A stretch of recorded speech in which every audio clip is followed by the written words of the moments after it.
Hi, and welcome back. This is part two of my talk with Dave Martinez, the marketing director for the Big Peach Running Company. As I was saying in the previous episode, going a little bit more, I would say off script, but not really, because I'm taking this podcast in different directions, not just talking about the arts, but a lot of other things. This is one of my interests is getting into running and doing races.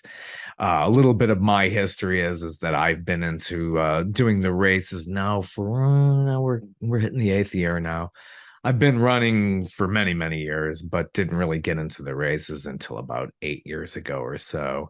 What my first big race was a 10K, and it's the big popular one here in the Atlanta area called the Peachtree Road Race, which is a great first race if you're ever going to get into doing it. That's a great first race to do because people don't take themselves too seriously. Nobody's going to shove you out of the way. That's why I didn't do races for a very long time because I was like, I know I don't need this. This is just a solo activity. But my partner Cami had inspired me to do it. I was like, challenge accepted. I'm kind of one of those people that does that. So I really enjoy doing it. And so here is part two. I had, going into that start line, I think I was like, yeah, I don't really want to do this. Yeah, I was like, my heart wasn't into it. I think I was just mentally and physically sort of kind of burnt out. And it was my first DNF. I started, it was out and back out at Duncan Ridge. It's Duncan Ridge 50K. It was out and back. And because it was out and back there, you really had no choice, right? And you have to come back to the start line. It's not, it wasn't a loop or anything. There wasn't any cut throughs or anything like that. But I was probably maybe about 10 miles from the finish, and I was already kind of struggling. It was cold. I was tired, and I came across another runner who yeah. was injured, and he had fallen. And that's one of the things about trail running. You're going to fall. You're going to trip. You're going to fall. Especially Yeah. once you start getting tired, you stop picking your legs up. You start kind of dragging them, and that's where they get caught on a root or a rock. So he fell and bashed his knee pretty badly, and I didn't know to what extent it was, but he was moving very slowly and just having a hard time. And I think there was like three of us sort of kind of running fairly close together, and all three of us kind of stopped. Hey, are you okay? You need any help? And he's like, no, I'm fine. I'm fine. And I don't know whether it was because the fact that I needed an excuse to stop, but I was like, are you sure you're okay? He talked to him for a little bit, and he convinced me to continue and that he was okay. But I was turning around to head off. He said something that made me stop in my tracks, and he basically said, I don't think I'm going to get out of here. Yeah. Yeah. And at that point, I was like, all right, he is in worse shape than I am. Mentally, he's in worse shape than I am. Physically, I can't evaluate that. But mentally, he had already kind of given up and thought, and he was ready to. There was I think a Forest Service road, within, eyesight that he was going to take. And he's like, oh, I'm just going to go there and hopefully someone will pick me up. I was like, do you know where you're at? Do you know what direction you're going in? He's like, no. I'm like, you could be heading in the wrong direction, and it could be hours before he shows up, and you could be, miles away from anyone, that could help you. And so I said, let's stick to the trail. So I walked with him until we got to the next aid station, which I think was 3 miles away. So it took us easily, I think, over an hour to get to, and got there. And, the guy there was already sort of kind of packing up and getting things ready. So he would be able to give him a ride back to the start. I'm like, great.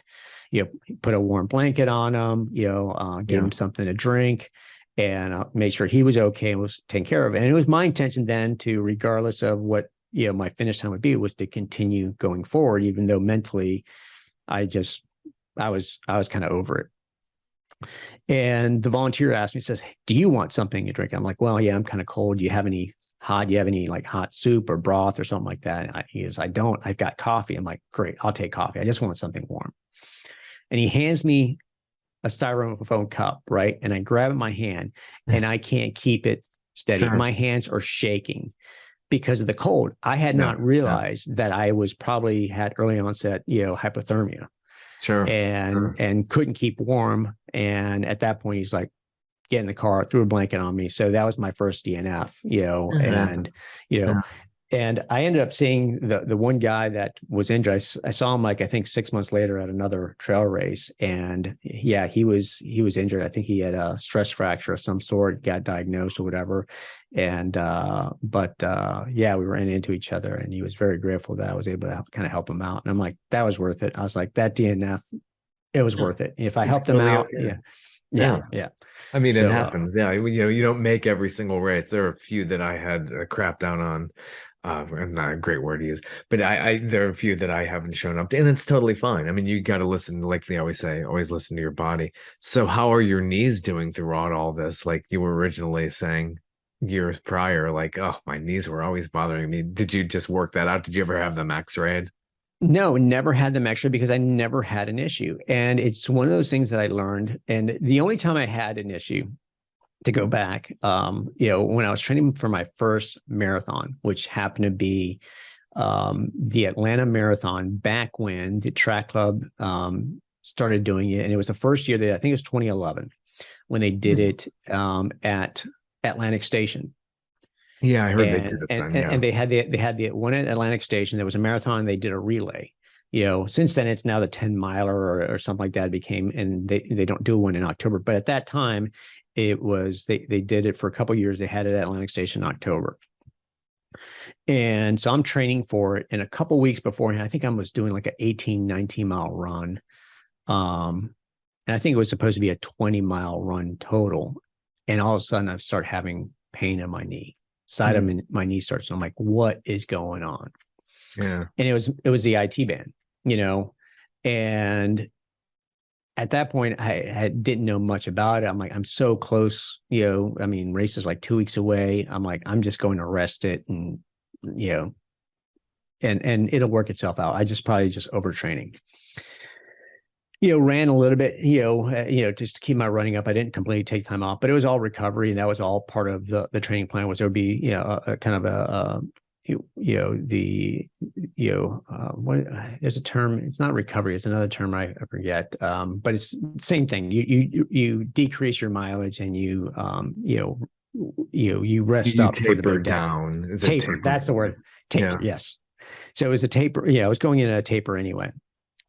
So I go out feeling great in my race, and my goal was to finish under 4 hours. I was kind of hoping for 350. And so I lined up ahead of the 350 pace group and head out. And I'm like, I'm feeling great. Everything's going really well. And I remember coming in at mile 16, and we came into Piedmont Park. And Hmm. so I like, they had porta potties there, like perfect time to take a pee break. And so did that, came out, and I started running. And because I had stopped running, the IT band like basically seized up. It tightened up Ooh. Ooh. like bad. Yeah. And I hobbled the rest of that way. The last 10 miles was hobbling. And it was at that point just kind of like, okay, well, let me just stay ahead of the 350 group. And then the 350 group, I'm like, well, let me just keep them within, eyesight. As long as I can see them, I'm doing okay. And then they would slowly disappear. And then it'd be like the 4 hour group would come up. I'm like, same thing. Oh, once I just need to stay with the 4 hour group, and then they would go away. And then by mile 21, I think I was over on Lindbergh, coming up to Peachtree Road. And I was like, I don't care. I don't care Yeah. about my time. I just Yeah. want to Just finish. want to finish. Get me Yeah. off of this course. And, hobbled, and, and it was one of those things where it's like, it's Atlanta, so it's hilly everywhere. Right. And I was already dreading this because I knew the course, because I used to live over, off of Deering. So if you know where Yep. the Amtrak station is, Yep. there's that climb that goes all the way up towards north side, and then you loop back around, I think it's Bishop, and you go Hmm. into the backside to 17th Street to Atlantic Station. Yeah. Yeah. So I'm you're running down Deering from the Amtrak station, and you see the hill, and you're like, oh, this is going to suck, you know? And so here I am, I'm like, I'm walking the thing. And I had people there that were kind of cheering, and I knew someone there, and, and they were taking photos. I'm like, I'm not even going to fake that I'm running for this photo. It's not worth, taking, Right. it hurts every. And so hobbled in, and at the finish, like someone asked me, from the friends that they're like, hey, so how do you feel? I'm like, oh man, I feel horrible. They're like, so when's your next one?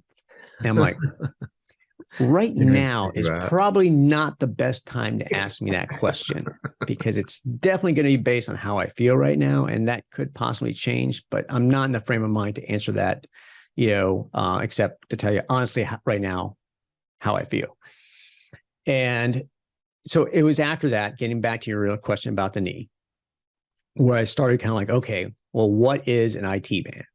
What, what does that do for you? What's part of that is the whole kinetic chain, in your legs and all that. So I started doing some research and reading up and learning a bit more. And that's where I started kind of realizing that it's, and I see people they say they have an IT band issue, or IT band injury.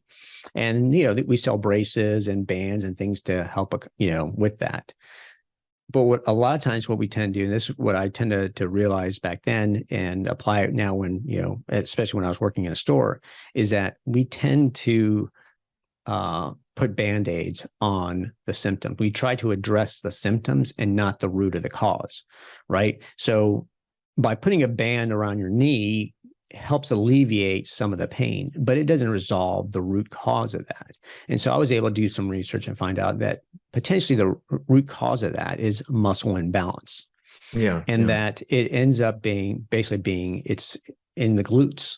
It's, you're seated all day, you're not working out your glutes, you're not doing enough squats or, leg presses or whatever that is that's creating that muscle imbalance.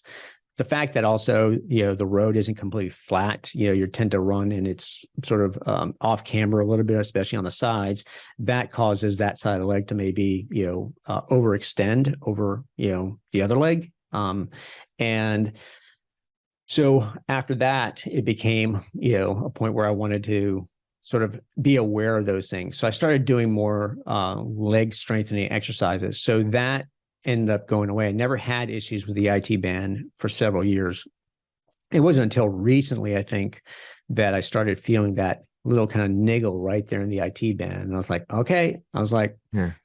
not doing enough leg exercise. Need to get back into doing some squats. And so now when I feel that, I go in and try to address it so that it doesn't come back up again. So there's things like that I think that we as individuals either, tend to, and I think sometimes it depends on the doctors you're going to see. If you actually see someone that is aware of these issues, that is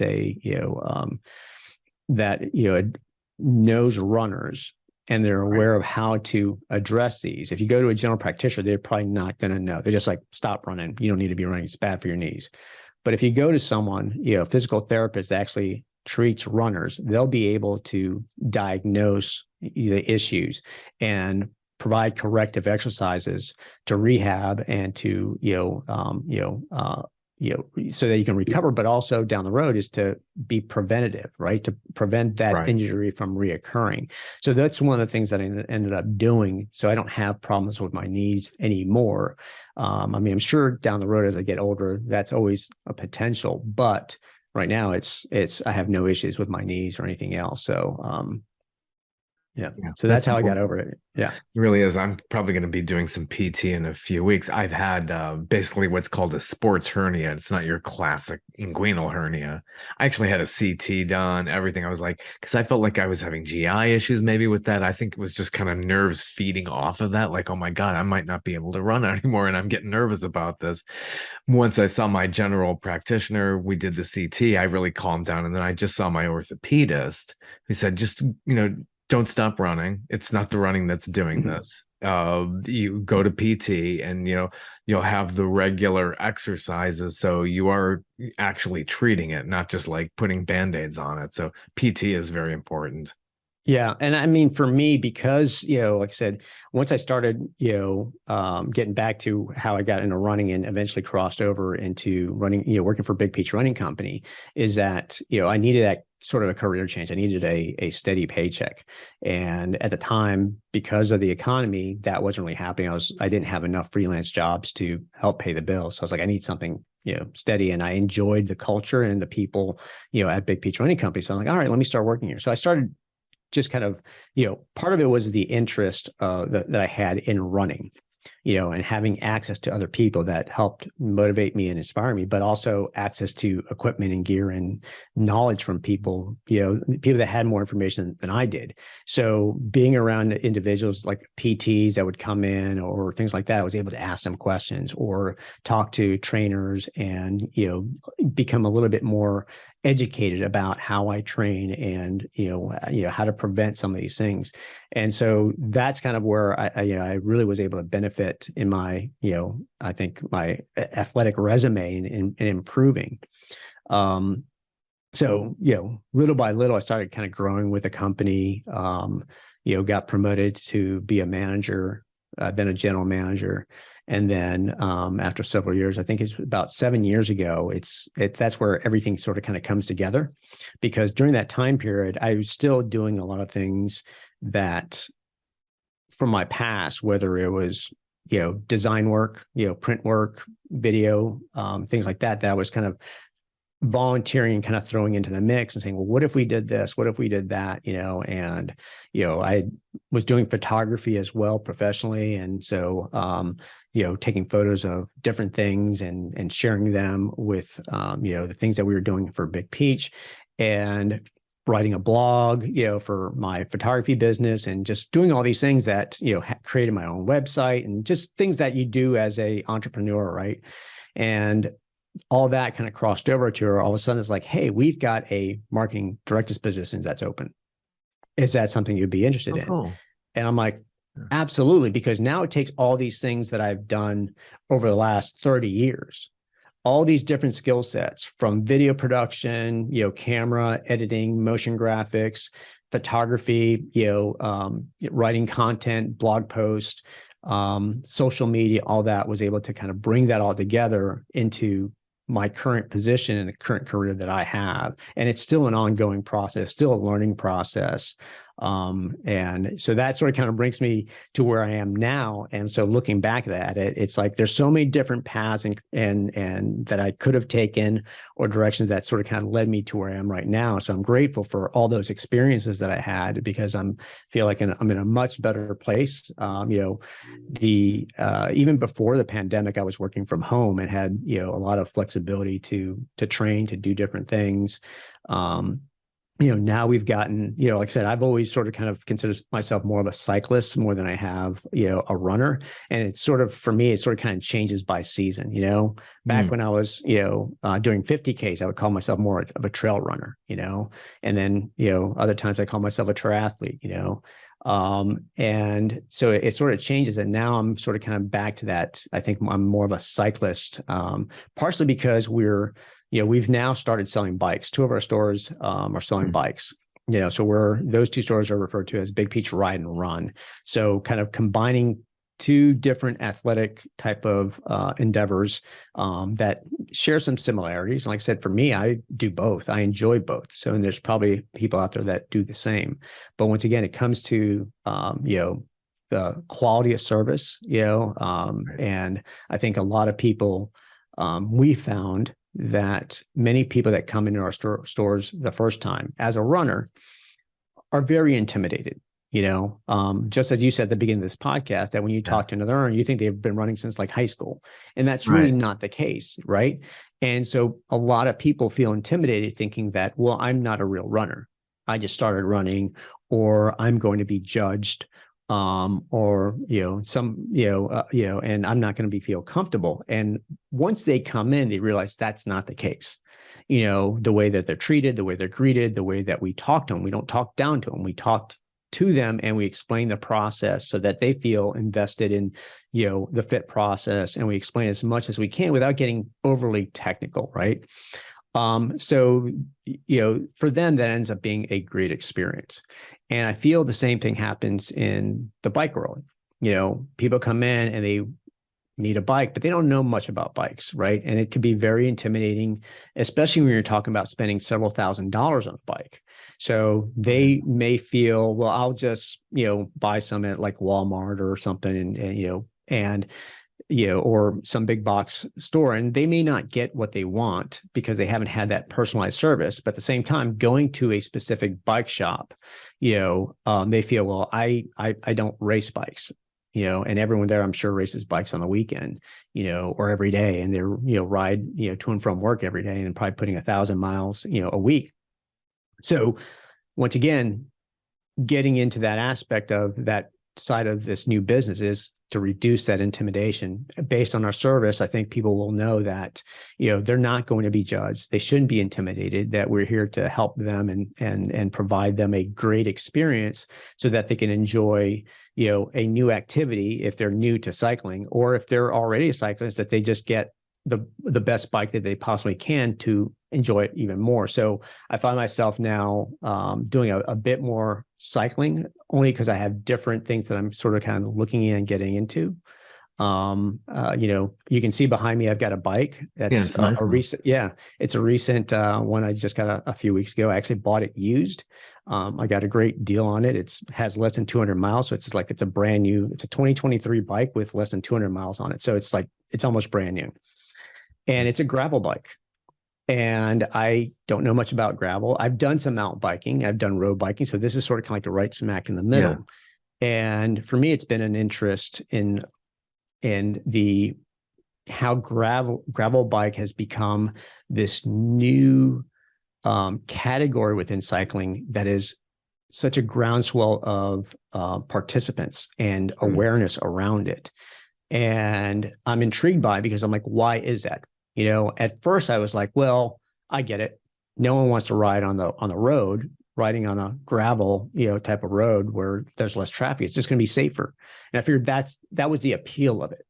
Right. And Right. then I find that there's these huge gravel rides and gravel races, and it's this festival type of environment that is just fun. It's welcoming, and it's less intimidating for people. And I'm like, I think I want to be a part of that. I want to Nice. experience that. I want to kind of, learn a little bit more about that, and just really, once again, it's about the fun part. But it's also for me now, in almost everything that I do, like, I don't train to race. It may be a race that I'm doing, but I'm training for a new experience. So Yeah. I tend to not want to do the same race or races over and over every year, because really, what changes from year to year? Not much. It's the same course. And Yeah. It's boring that way. Yeah. what are you doing? You're No chasing a variety. time. Yeah. And how fun can that be? But what if you use, your training to say, well, I'm going to race, but I'm going to race somewhere else. I'm going to race somewhere different. I'm going to travel to a race in a place I've never been before, or a course I've never seen, even if it's, somewhere within the state, but it's different. So that's what I did this year. And I kind of put it on my calendar because I wanted to get back to trail running and doing some things, and even some gravel riding, to kind of cross train for what I'm doing. So this year in June, I signed up for what would be my A race, I guess, for the year, for the first half of the year, is to do the Leadville Trail Marathon. Mm. And it is probably one of the hardest, if not the hardest, marathon, because it starts at 10,000 feet. So it's the highest point in I think it's the highest point in the highest city. Leadville is the highest city, I think, in the States, in the US. And you're running with an elevation gain of 3,000 feet. So you're running up to 13,000 feet of elevation. So you're already going to be oxygen depleted. The air is thinner up there. So that in itself is going to be a challenge. Big But at the time. same time, it's Colorado. You're running in the mountains, the Rockies. Oh, So for me, gorgeous. that's an Yeah. experience, Yeah. to reach a summit and then turn around and come back down just to look out at a peak. To me, Oh, yeah. that's worth it. And I've been out to Leadville before, so I know kind of what to expect, but I haven't done a race. So to do that in a small town like that, to me, is like very unique and very appealing, because once again, it's a new experience. And that's what I'm looking for, is that new experience. I'm seeking adventure. I'm seeking something different. And so I've got a couple trail races that I'm doing to kind of help build me up. Next month, I'm doing a brand new race called Coyote Ugly. They've got a 30K and a 50K up in Ellijay. And then I've got a trail marathon up in Helen, Georgia in April. So that'll get me to that distance. Once again, as a way to motivate to keep me training and kind of, keep consistency in my training by having things that I'm constantly having to like, yep, got this on the calendar. I need to run. I can't wait till the last 4 weeks to train. Right. So that's sort of my strategy. At the same time, I'm using cycling to cross train because cycling is less impact on the knees in the whole Absolutely. body, so it's easier to do that. I do feel that by using a proper pedaling technique in pedal stroke, you do tend to train your legs to turn over at a certain cadence and train those muscles as if they were running because you're using the same muscles to do it. You're just not doing it with the impact. So it makes you a more efficient runner. And so I'm doing that. So putting a lot of miles on the bike, at least right now on the indoor trainer while it's kind of cold. And then when it's nice outside, I'll go out for a long ride. But then, like I said, gravel is something that I've been sort of kind of interested in. So I just signed up to do 6 gap gravel. So 6 gap, if you're a cyclist, you know what 6 gap is. Yeah. It's like these 6 gaps. So it's one of the toughest, courses to ride. So it's up in like, I think you do hit Helen and you did, Hog Pen and some of these other, huge climbs. And that's typically on the road and they do 100-miler out there. And as a matter of fact, back, if you go back like almost more than a decade, I think, when there was the tour to Georgia, I remember when they had the that. professionals, Yeah. they were doing these rides and because it was one of the toughest rides to do, I guess, in Georgia, but also here on the eastern side of, the country. And so now the 6 gap, that puts on the same 6 gap, road rider doing a gravel ride. So I'm signed up to do the 60-mile with 7,000 feet of elevation, gain. So it's going to be tough. But once again, I'm going to be able to train myself, not only aerobically, but my leg strength as well to kind of help cross train for that Leadville Marathon. So I'm using cycling as as to complement my running so that I don't feel like I have to run every day, but I don't have to also recover every day or take time off from training because I'm cycling. I can cycle every day and maybe still take a day off a week and still throw in some running and not feel like I need all this recovery time. So it's a little experiment of mine, no science behind it. There's probably someone out there, a personal trainer or an athletic coach would be like, no, that's the wrong way to do it. You should just run, run, run. Oh, But, I'm an experiment of one, yeah. I'm like, after Leadville, I'll tell you if it worked or not. Yeah, I think that it really should. I think they do complement each other. I love using the bike too as well. I've had a Fuji for years now, and I really do like it. I don't like sharing the road though. That's here in the Atlanta area, people are not very good. It's hard enough even to run in Yeah. Atlanta, much less that. I mean, how many times have you gone by cars and you could see from the road how much they're not paying attention? So it's even worse when Yeah. you're biking. You can't see them coming. Yeah, it's one of those things where I mean, I think over the last several years, even though I enjoy cycling, I have not done a lot of cycling simply for that reason. You really have to travel maybe an hour outside of the city to ride in areas where you feel safer. In areas where definitely a lot of cyclists, tend to ride. And that area there is familiar. Yep, there's a lot of cyclists in this area, so they tend to be a bit more um, aware of you. But you do get the occasional, individual there that, get off the road, whatever, or honking at you. But for the most part, I found that those areas are safer. But to drive an hour out of town to get a long bike ride, I mean, that's a 2-hour round trip, throwing a 2-hour ride or even a 5-hour, a 3-hour ride, and you're talking 5 hours, that's half your day, for the most part. So, is that something you want to do? So for me, what has changed and what has helped me as far as I hope has helped improve my cycling is riding indoors, with things like, programs like Zwift, where you hook it up to I've got a Wahoo Kicker, so a smart trainer, so you can go in there and have this kind of virtual, environment to where you can ride with others, and race, and challenge yourself on various courses. And you still get the same benefits of it. You get that same type of resistance based on the course that's being presented. So if you're riding up a hill, you get that additional resistance, and you can use tactics like drafting and things like that, as well. It tries to take that into that consideration onto this program. Even so, now that they're devising new products to help you steer the bike, on the course, so they have a little, I guess it's a Bluetooth type thing that you put under your front wheel that allows you to kind of use your steering on your bike so you can steer on the course. Wahoo just released something that you can mount to your handlebars that's like paddle shifters that allow you to, slide over to the left, slide over to the right, and create some realism so you can truly then have some more like real life type of experience by steering and drafting or cutting corners and things like that, as opposed to just sitting there and just pedaling.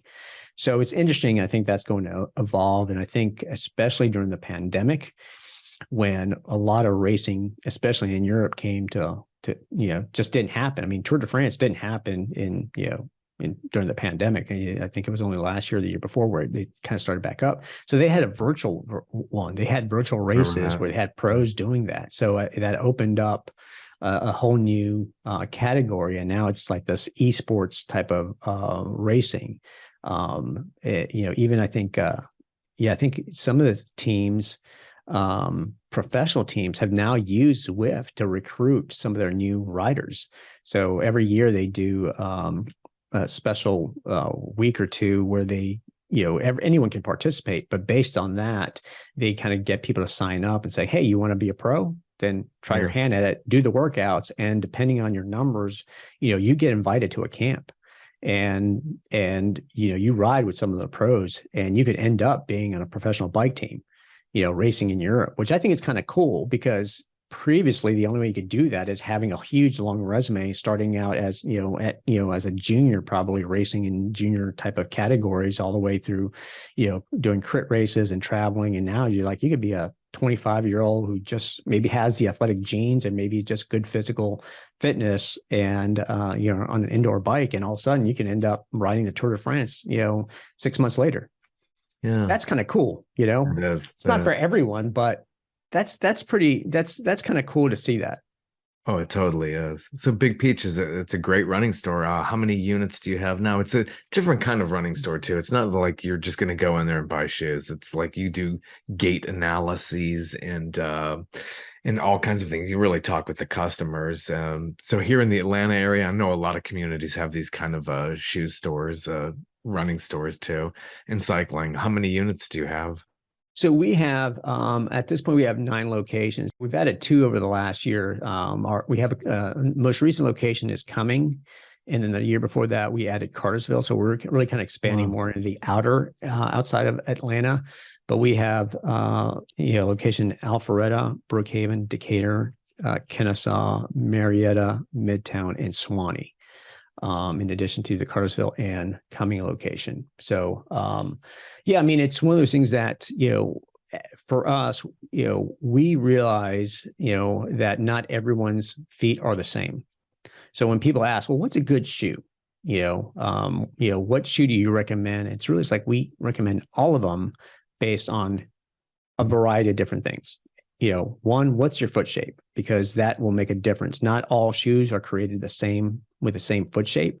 Some tend to be a little bit wider, some tend to be a little bit narrower. Some tend to have a deeper heel cup. Some have a little bit wider in the heel. So fit is important. And that's the first thing we tend to focus on is a fit. Measuring your feet, to make sure you're in the right size. But a lot of people are surprised when we tell them that they're in a much larger size than they're used to. Because most people are kind of going off of their dress shoe size. Right. And if you're going by a dress shoe size, you're going to be in a very small running shoe for you. Yeah, you may be able to fit your feet in there, but if your toes are hitting that front of that shoe, that's going to be painful down the road. That's going to, bruise your toenails. You're going to feel that pressure on your toes, especially when you're running downhill, because you don't run downhill in dress shoes, so you're never going to feel that. But in running shoes, you're going to feel that pressure, and so you're like, why do my toes feel sore, or why are my toenails turning black? That's a reason Right. why. It's you're bruising your toenails, and I mean, worst case scenario, you lose a toenail, it'll grow back. I But did. why do that? Yeah, why do that? Yeah, it's And terrible. there's some people that feel that that is a badge of honor of running a No. marathon, or an ultra marathon. It's like, it doesn't have to be a badge of honor. If you want it, then that's fine. But there's ways to avoid that if you get properly fit. So making sure that the heel doesn't slip, making sure you've got enough room in the toe box so that it doesn't cause any issues. A lot of times, and this is primarily, I think, for women, because women tend to, get shoes more for fashion, right? They look good on their feet, and a lot of these shoes have very pointy toe boxes. So ladies squeeze their feet into these shoes, and guess what?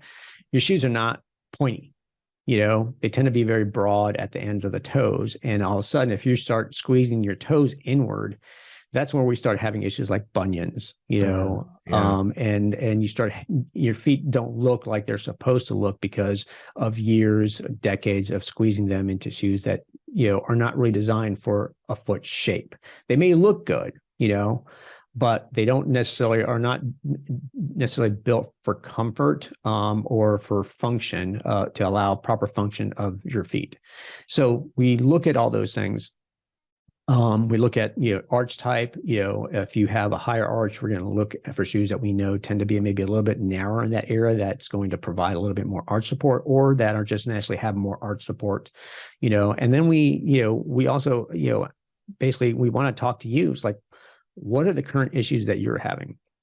Is it knee pain? Is it shin pain? What are you using them for? Is it for walking? Is it for running? Are you training for something? Because those can make a difference in the type of shoe that we would recommend. If you're, doing your first 5K versus using it for walking, that could be a completely different shoe. They may fit the same, but we may recommend a different shoe. And then, of course, we want you to try the shoes in the store. Maybe even take them outside the store and run in them, so you know what it's like to actually, run in them or walk in them or jog in them, on concrete or asphalt. Because that's truly, until you get that impact and you feel that impact in your feet, you're not really going to know how that shoe truly feels at that point. And then, is it comfortable for you? And then, based on your feedback, we can say, okay, well, then yes, this works for you. Or, if this is bothering you, then let's eliminate that. Let's bring something else in. Let's try something else. I mean, ideally, you want the shoes to feel like you're not even wearing shoes. You don't want to notice the shoe. You want it to feel natural on your feet. And if your feet, the shoe feels natural on your feet, then that's probably going to be the best shoe for you. Now, we look at things like pronation, type as well. Yeah. And, for those that don't know what that means, is basically everyone's foot pronates. It just depends on the degree of pronation. And what that is at the point of impact, right, is how far that ankle kind of tends to roll in. Some people it rolls in a little bit, some people it rolls in a lot. So for someone that's brand new to running, we want to provide as much of a stable platform as possible. So if you're brand new to running and you tend to overpronate, then we want to create a more stable platform by getting you into a shoe that's going to be more supportive, that's going to try to reduce some of that pronation. It's not going to eliminate it, and that's not the goal is not to eliminate it, because that's something your body naturally does. What we wanted to do is try to support that, so that it eases some of the discomfort that you're going to get while running. Okay. Sure. So if it feels natural on your feet, then great, regardless of pronation type, because here's the thing is that, and a lot of people don't realize this, and it even people that have been running for a while, they'll be like, oh yeah, I got, into this, I overpronate, I'm in this type of shoe, and, that's a shoe for me from now till forever. Right. The thing is when you start out first, you're, running, your muscles and your tendons are not used to that type of impact, not used to that type of activity. So they're going to need additional help. But if after years and you've been consistent with your running and your training, it's quite possible that your legs are now strong enough, and the tendons and the bones and everything else, and are strong enough to where you can move away from a very stable type of shoe and move into something that is maybe lighter weight, maybe less supportive and less stable, because your feet now have built up that tolerance to that impact, to that activity. So those are things we take a look at for individuals that are coming back. And it's like, let's take a look at your running, again, do you still need a stable shoe? How does this shoe that's less stable or a neutral shoe feel on your feet? Because that could work for you as well. But the idea is, and studies have shown that the stability part isn't really quite as important as to how the shoe feels on your feet.